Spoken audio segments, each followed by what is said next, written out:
Welcome, welcome. Today you're going to learn how to release all those emotionals and mental blocks for good. Before we dive into today's topic, I want to start with a story. The story may sound familiar to you or someone you may know that has unresolved emotions, avoidance, or in the cycle that keeps just stuck. And some of us has been there for many years or months or whatever it is. But I want to share this story that's going to show you how powerful our emotions can be and why we need to learn the process of essentially healing from them and grow from them. So, one of my colleagues was sharing with me about one of her clients. We'll just call her Angela for now. She's about 34 years old, and one day she experienced a very traumatic car accident. And this happened to her in her early 20s, right? So thankfully, she walked away with minor injuries. It wasn't, a lot. However, she was emotionally affected by this accident. She was carrying along the way, she was carrying a lot of weight considering what happened to her. Angela didn't drive a car. She didn't drive a car for decades. She did not was she really, really was emotionally affected behind this accident. And when she did get into a car, her heart would be racing. If she was a driver, her palms are sweaty and flooding of thoughts, right? That it can happen again because the car accident was so dramatic. So Angela kept telling herself that I don't drive. I'm never going to be in another accident again, so I'm not driving. Her belief shaped her decision, right? And it locked her out. She avoided highways. She opted to go on public transportation. She relied on friends and families for rides. And over time, her avoidance started to really, really shrink her world. And this really, really locks you out. She would also, it went so far as she would have to skip events if they were very far. And it turns down, she even turned down, I remember that she even turned down a promotion because it required her to travel, right? And and sometimes she felt embarrassed and not explaining why, she doesn't like to drive, right? But deep down inside, Angela, went to therapy and said this, she feels powerless, she feels stuck. And this fear has over time didn't lessen. In fact, it grew stronger because she was avoiding these things. And people, you may hear this phrase a lot that time heals all wounds, but not for Angela because what happened is that when you are in avoidance, when you're avoiding things, it reinforces the fear and it leaves you trapped in a cycle of keep going and over instead of facing the trauma because you don't feel like you feel like it's not possible for you to face that trauma again. And her avoidance kept her in a loop, and it avoided her emotions, and it reinforced the anxiety. It reinforced the anxiety that she was not able to move through, and the cycle of that left her for many years unable to move forward. But as she went to therapy, she really, little by little, she learned the tools of how to now move with that and heal the wounds of the past. Now, before I get into it, I just want to let you know I'm Dr. Cheryl Clark, a licensed marriage and family therapist, communication master communication coach, founder of Speak Your Power Now Academy. I help people discover their authentic voice, break through the barriers that may be holding them back to their true potential. And just like we heard with Angela's story, it could be relatable or not for you, but many of us are like Angela. We find ourselves stuck in this emotional cycle, whether it's anxiety, whether it's guilt, whether it's depression, whether it's unresolved trauma. We're looking at this, but we don't look at the efforts. We need to see how the efforts that we can put in of these emotions that keep lingering and they keep growing stronger. And these emotions that are impacting our relationships, our career, and our overall well-being. So the cycle of avoidance I want to deal with today, the emotional baggage that we may be holding on to, and what's reinforcing us for not stepping into our healing of possibility. So the good news about this, your emotions don't have to hold you back. They don't have to keep you captive. They can set you free. But before I get into it, let me just say I'm not here to replace your therapist, your coach, your mental health professional. What I am here is to provide you with practical tools, real world strategies to support you along your mental wellness journey.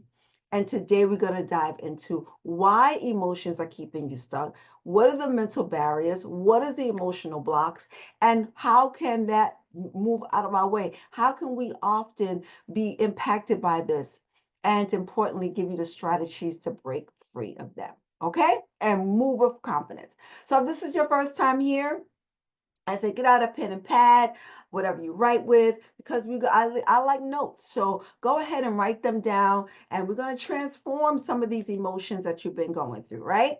So let's talk about emotions, right? Firstly, what is the emotions? Why emotions keeps us stuck? So I want to talk about the concept of avoidance, right? This is going to be a word that you're going to hear, that you're going to hear throughout, because avoidance is the thing. Sorry about that.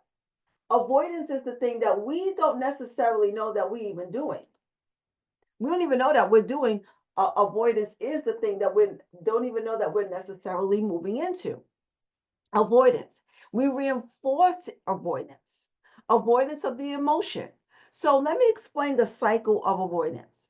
Avoidance is the short term relief that reinforces the long term emotional pain. Let me say, for instance, let me say that one more time. Avoidance is the short term,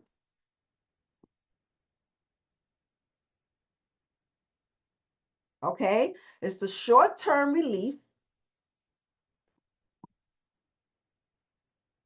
and that reinforces long term emotional pain.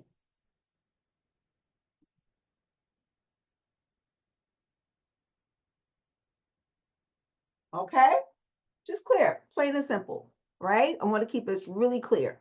So let me explain a little bit about this. So, what could be some of the, for instance, the pain that we're having? Anxiety. Anxiety is some of the things you hear me talk about a lot here. Of anxiety, what it does is avoiding situations when it's triggering with anxiety. But you know that sometimes it signals to the brain, I'm going to avoid that to keep me safe. I say that a lot. So anxiety is something that it happens, but you know it reinforces the fear, so you avoid situations. Maybe it's elevators, maybe it's water, whatever that is, you avoid that situation to not have anxiety. Depression is another one. We label ourselves with that, I'm failure, I'm not good enough. And then what happens when depressed, you label yourself with all these negative words, it keeps us in a loop of reinforcing the pain, I am not good enough. And it keeps you in a loop of hopelessness. Now, traumatic experiences like Angela in the very beginning, traumatic, that was you avoid situations, traumatic events. And what that does is strengthens your belief that trauma is going to happen again. It strengthens your belief that I can't overcome what just happened to me. I can't heal from the trauma. That trauma is triggering all these things, anxiety, depression, and trauma is is very much so a triggering moment, but you can move through it. Now, there's something called here, I'm going to highlight just for a moment. It's called the fear. I'm going to just add that word up here.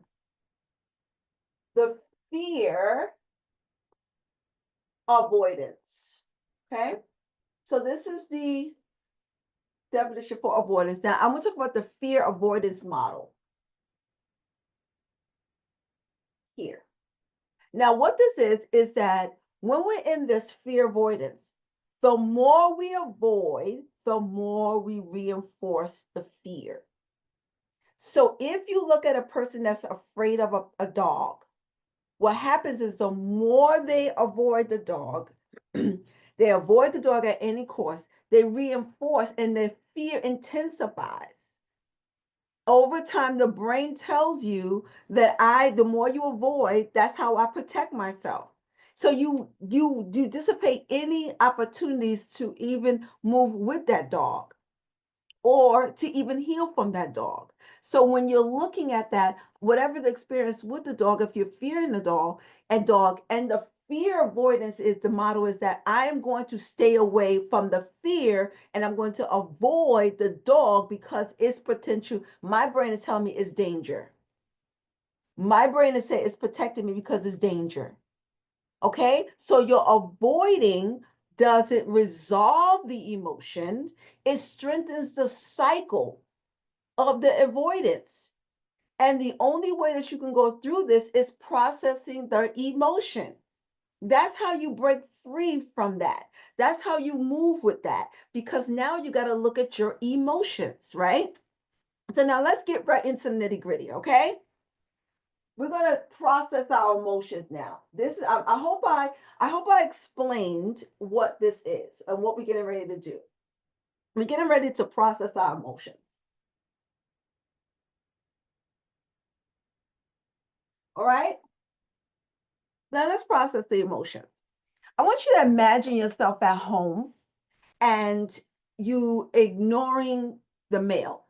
Now a lot of us may not get a lot of mail, but let's just talk about the mail. And your mailbox is overflowing. So, or you could check your say your emails.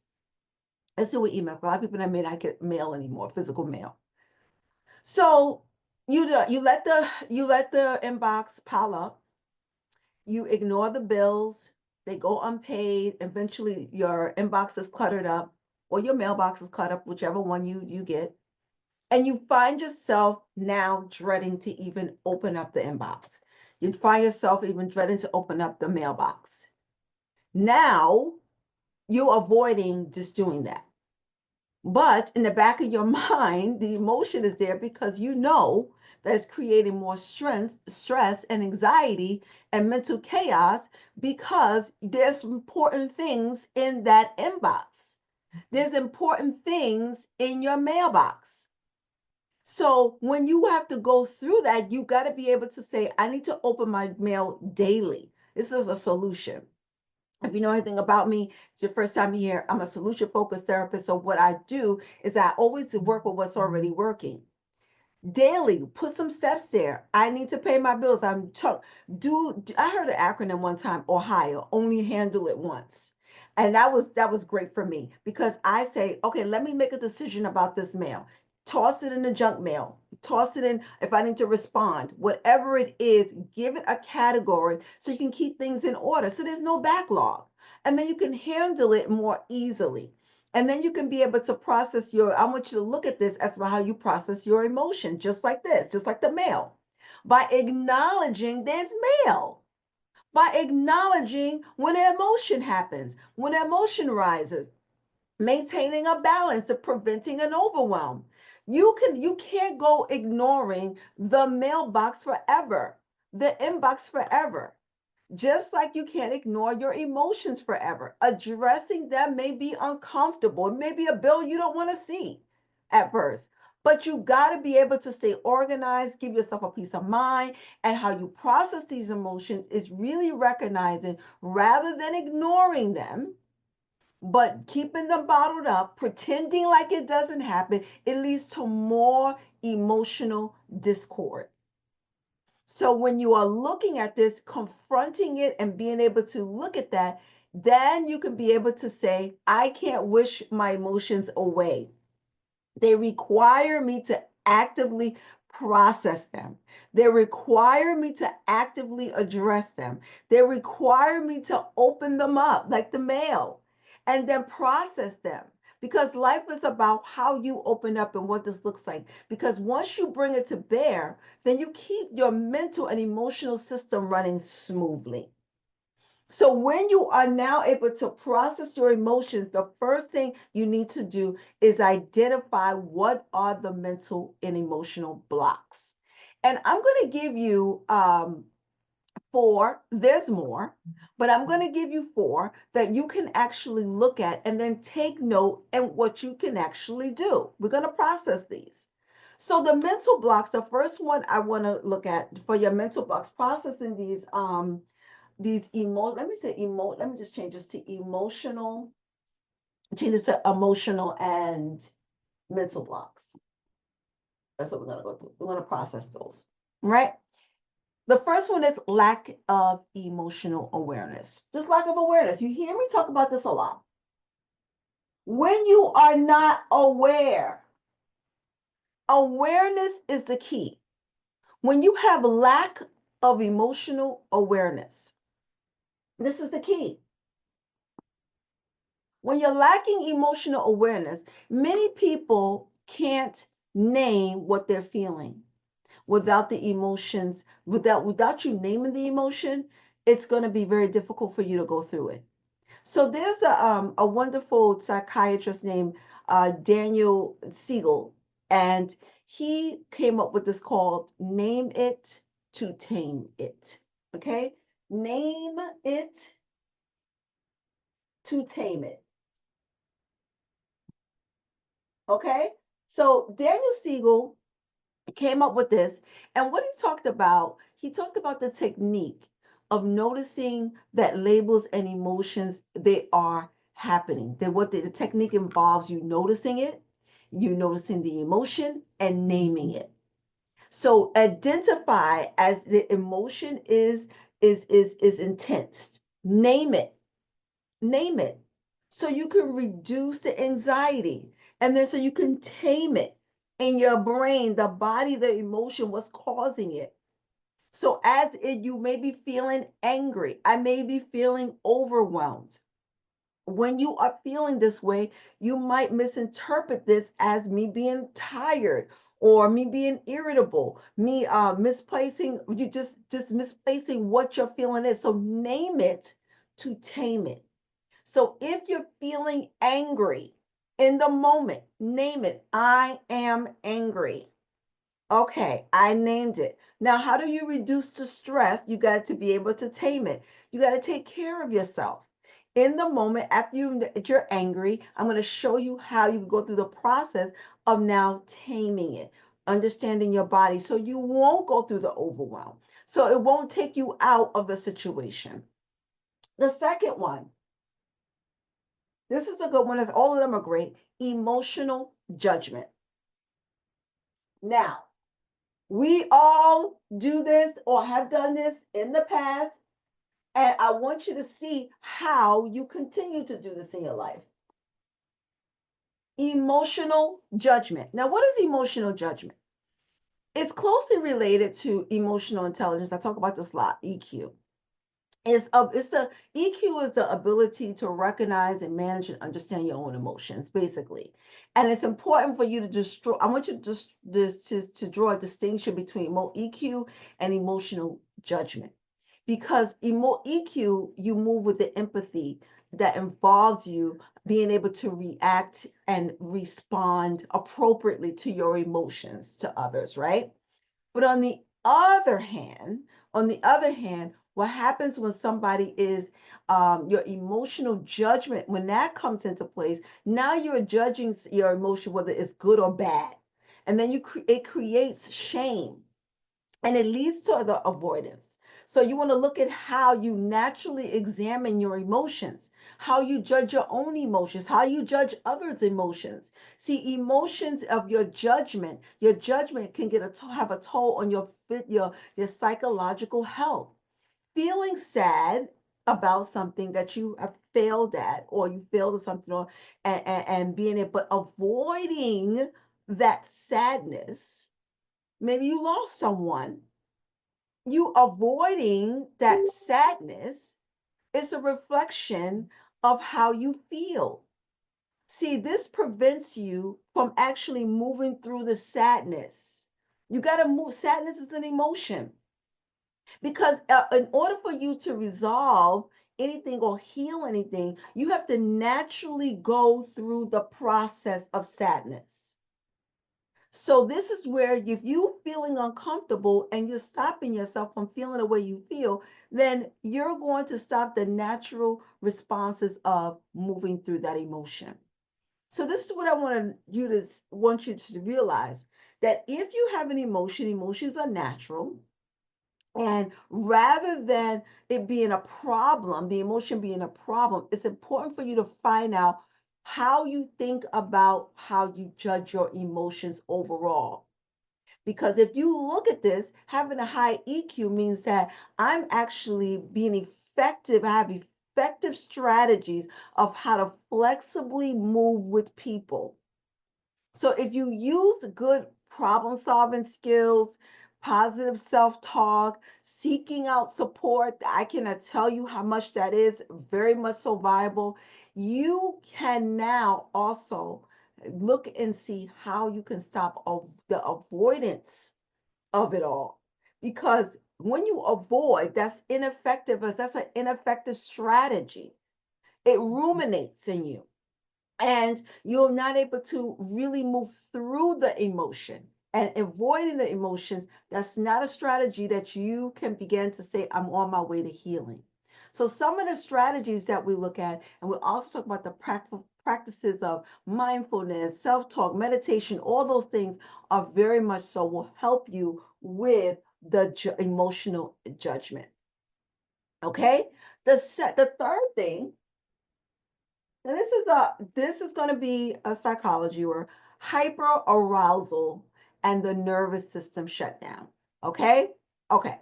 Now I'm just gonna tell, I'm gonna write it down and I'm gonna explain it. You know, I'm gonna give you a word that I won't explain. Okay? Hyperarousal. Okay, let me just make sure that okay, good. Hyperarousal and the shutdown of the nervous system. Okay, so what does that even mean? It means that when you're experiencing intense emotions, our body naturally has a stress response, which kicks in. So this is what we will refer to as the fight, the flight, and the freeze response. Okay. And the body has a way of protecting ourselves when we perceive danger, right?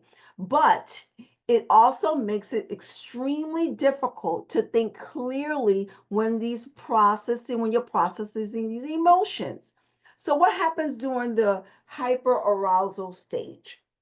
The body reacts. Your heart starts to palpitate. Maybe you have sweaty palms. Your breathing becomes shallow. Your muscles are tense. So the body is preparing you to fight off the threat. Okay?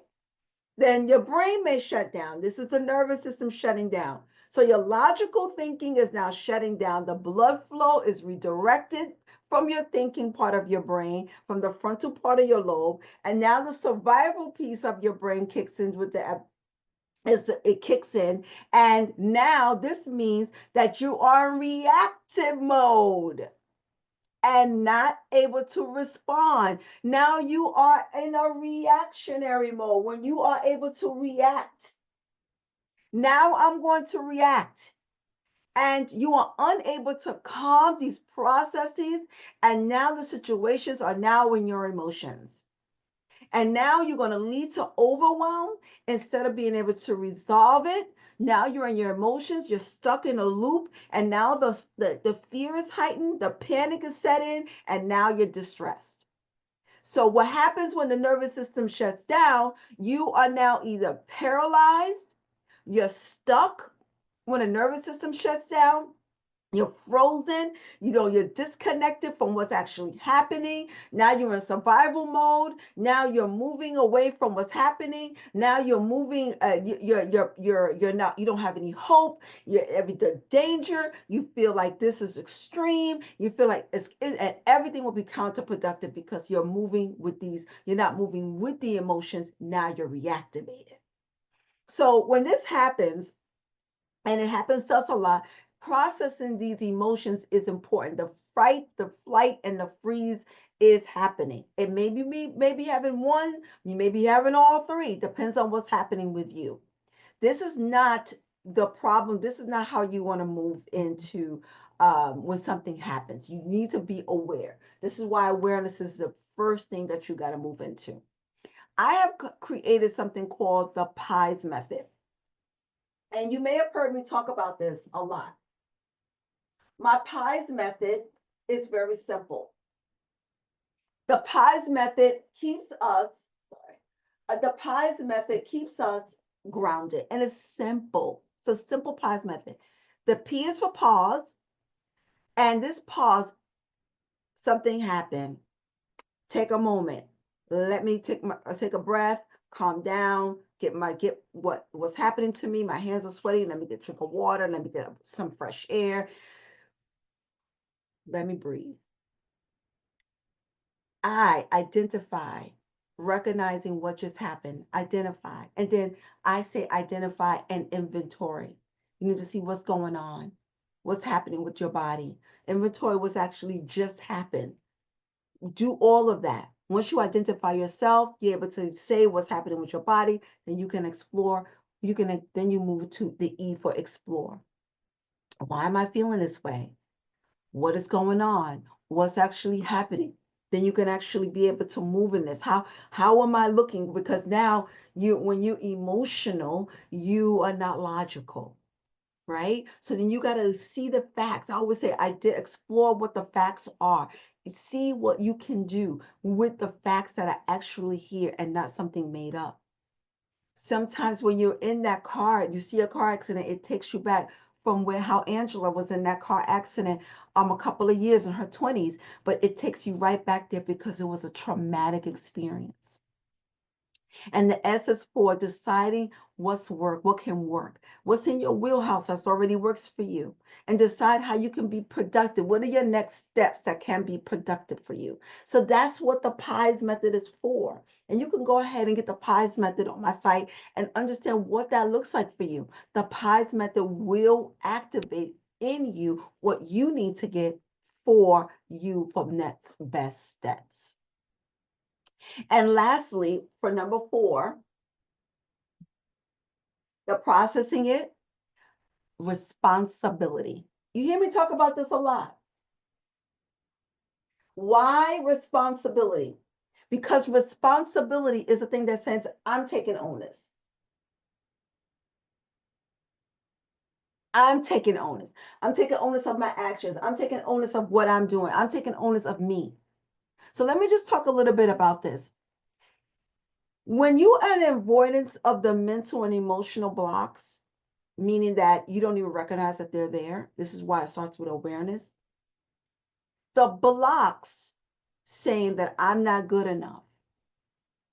It blocks any type of growth, mentally or emotionally. And then what happens? You can stay into being a victim, blame mode. And when you look at yourself, I remember this lady, she blamed herself for many years. When she was younger, she left the door open and the childhood dog ran out and unfortunately got ran over. And for many years, the family blamed her for the family dog getting run over. And for many years, she just stuck in this victim mentality. I'm not good enough to have a dog. I'm not good enough to be there because, all these things and what some people have labeled you as, the person. And, certain things happen. And just being able to claim that it never to move through that I never will be able to do that. Listen, some things are out of your control. Some things are in your control. But when you're in tough situations like that, the problem that you may encounter, there's ways that you can be able to move through that. That happened to her years ago when she was a child. But I want you to see how your past can control your present. But you don't have to allow your past to control your present. You can now replace anything that you feel like you failed at and learn from that and move through that. How can I take accountability for what happened? Being able to take account what life means. That means that I'm going to be in the driver's seat. That means that I'm going to take responsibility. That means that I'm not going to be scared of someone or anything, or I'm not going to take the victim mentality. I am going to admit that my life is the result sum total of my actions. Take responsibility and burst through some of that bubble of mental blocks and emotional blocks. That happened when she was a child. And when you are looking at certain things that you now need to walk through, burst through, and see and take accountability for when you're living your life. Now, Let's just recap just a little bit of the 4 things we talked about, and I hope they were very helpful to you. I want to recap the strategies that we talked about. The first thing that you need to do when you're emotionally stuck or you're mentally blocked and you feel like it's holding you back, the first thing I want you to do is that you are realizes that is preventing you from healing. It's preventing you from even inviting healing into your life. And we all need to heal because things either in our control or out of our control has given us some type of traumatic experience, some type of thing, anxiety or whatever it is, and we need to walk through that. So the first thing I need you to do is acknowledge. We talked about this the first thing. Avoidance reinforces the emotional pain, and by you addressing your emotions rather than suppressing them, you are on your way to the healing process. Just like the mail analogy, regularly check your mail, regularly check your feelings, regularly check into your emotions. How am I? What am I feeling right now? Write them down, get clarity. The second thing, emotional awareness. You have to address your emotions. You can't address what you don't understand, recognizing it, recognizing that you got to name it to tame it. That's a good analogy. Name it to claim it, to tame it. That is to identify using I feel blank because blank. Say it that, boom.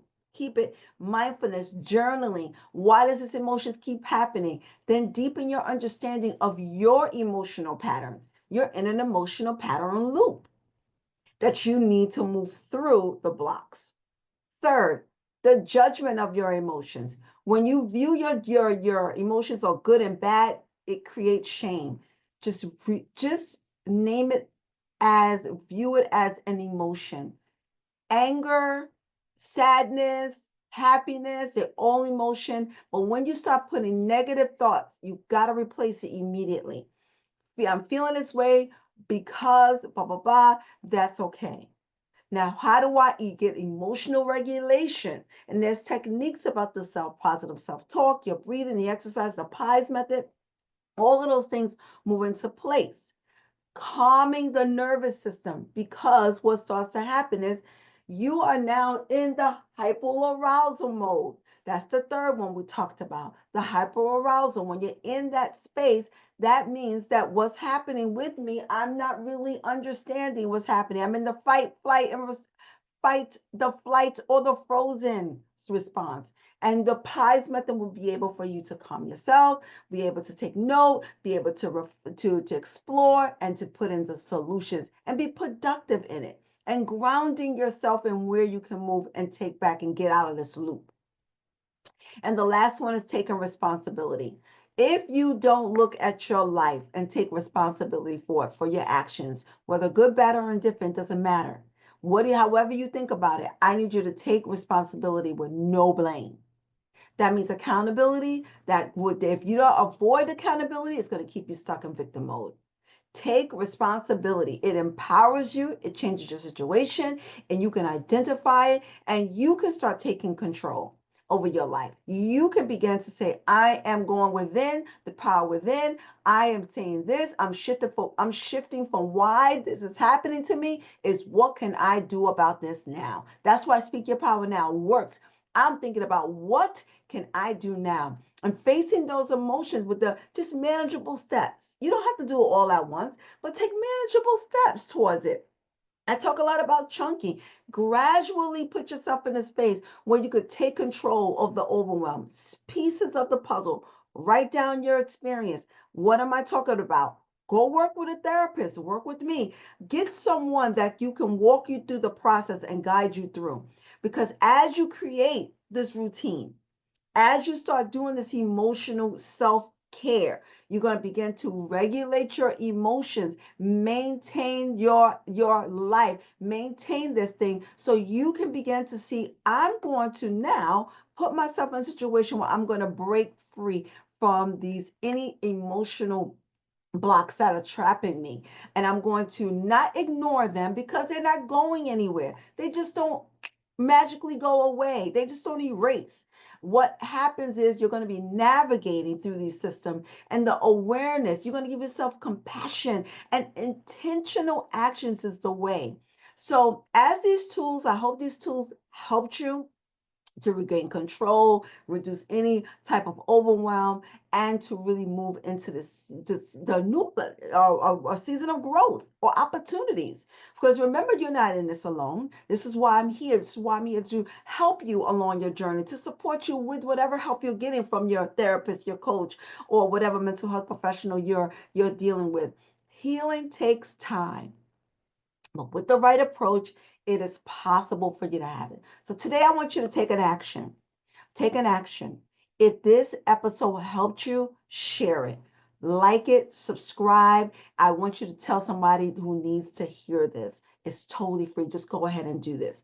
And then I want you to go ahead to the next level. Go ahead and join the Speak Your Power Now Academy. It's a community designed to help you find your voice and take control over your life. Step into your true potential.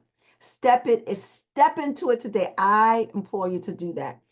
Okay, so if you got this and it helped you, thank you so much. And I always end with this. Sometimes your life is defined by one single moment. Let that moment be today. Until next time, have a great one.